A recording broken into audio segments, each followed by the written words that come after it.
Well, I got all dressed up for you today.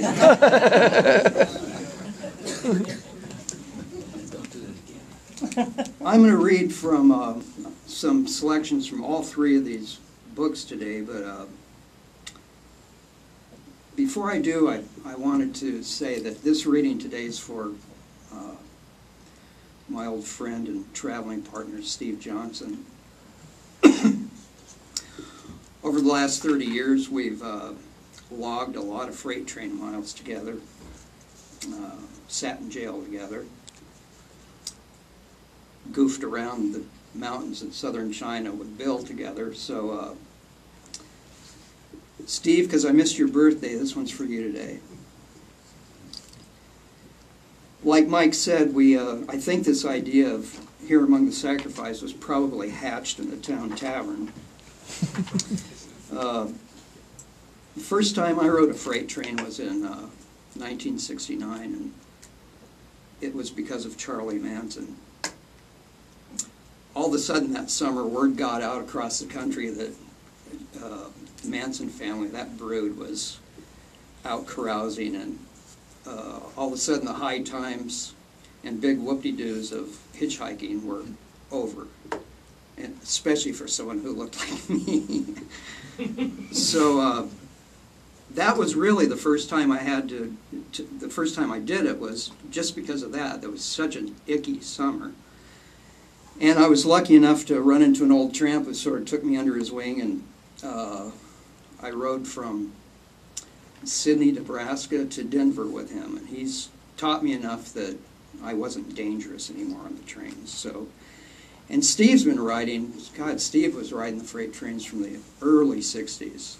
So we got together and decided we better do this. So I'm going to dust off some of this prose that I never read. I'm going to read poems too, but I'm going to dust off some of this prose and try a little of that today too. So here we go. This has no title. I just opened the book with it. I guess it's kind of a preface, or not a preface, but an introduction. There's a stretch of the Ogden River that snakes its way through the major railroad yards outside Ogden, Utah. On one side of its banks runs the main line into the Rio Grande and Southern Pacific yards. On the other, old cottonwood trees covered with years of blowing red railroad dust. These groves are where the hobos and tramps jungle a night or two before picking up and moving on. Excuse me. Two things you need to know. I've been criticized by this. A jungle is where you camp. So you jungle up, you find a place to camp. And a crummy is a caboose. So that's all you need to know. Zoo saw the scattered campfires through the trees even before he jumped off the train. He moved his bedroll down the railroad embankment and watched the rest of his train rattle past. It had been a good ride. 2 days on the same boxcar. A fine old boxcar with wood floors and plenty of clean cardboard to sleep on. Zoo looked down the tracks as the caboose went by and watched the 6 tired units that pulled him over the Rockies bend slowly around the muddy river and disappear into the Rio Grande yards. It was getting dark, and Zoo wanted to cross the river while he still had light. Carefully, he rebundled his gear and tied it with rope to make a sling he could slip over his shoulder. Downstream, he could see where the river widened out and was shallow enough to cross. He walked to where the weeds grew high along the edge of the river and found a small, well-beaten footpath that turned slowly into a tunnel of cattails and water reeds that hung close to the slow-moving Ogden. Zoo thought he loved this jungle best, with its shining river banks and ancient trees that dropped their fruit like dandelions. It was beach only part of the year. During the spring, it was a sandbar sunk deep beneath the shallow river. Zoo kicked at the ashes of a dead fire near the shallows and saw that the river left a strata of muddy camps from years past. He could hear wind off the water and the muffled voices of men as he crossed the evening river. Coming into camp. Anyone mind if I come into camp? Zoo learned long ago not to approach a fire before announcing himself. To do so was not polite or safe. He waited beyond the firelight in the darkness. "I got a little food I can kick in if you're cooking up."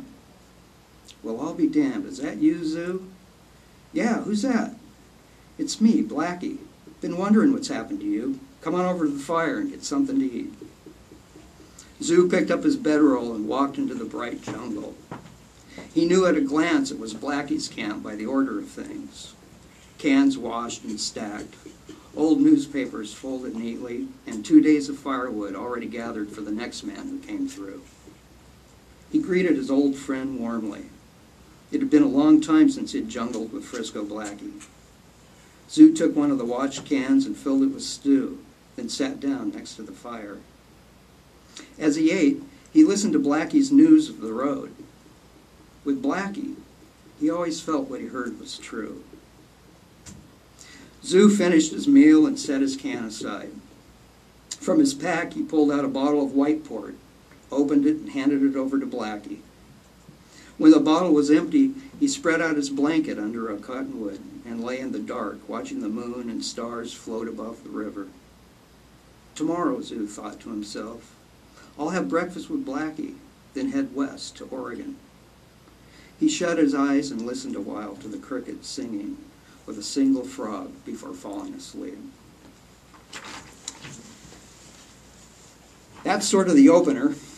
Let me get a little.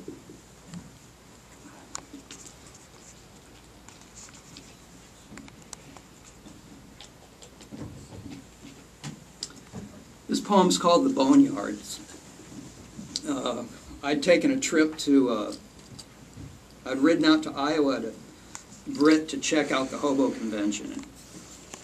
This is one night just before we got there. The Boneyards. We camped by an abandoned warehouse just outside the city limits of Mason City, Iowa. The fire is nearly out and my partner's asleep. I throw the last wood pallet on the burning coals and lean against a pile of bricks. The derelict factory looms above our camp in the crackling light. Another clear night in the boneyards of America. The smell of rusting steel and forgotten men mingle in the wild starlight. I roll out blankets between sleeping tramps, finish off what wine is left, and listen to far-off dogs sing their songs to one another. The dark landscape lifts and falls with a sigh, and all the iron and concrete heaped into order can't keep these single blades of grass from breaking through back into the world.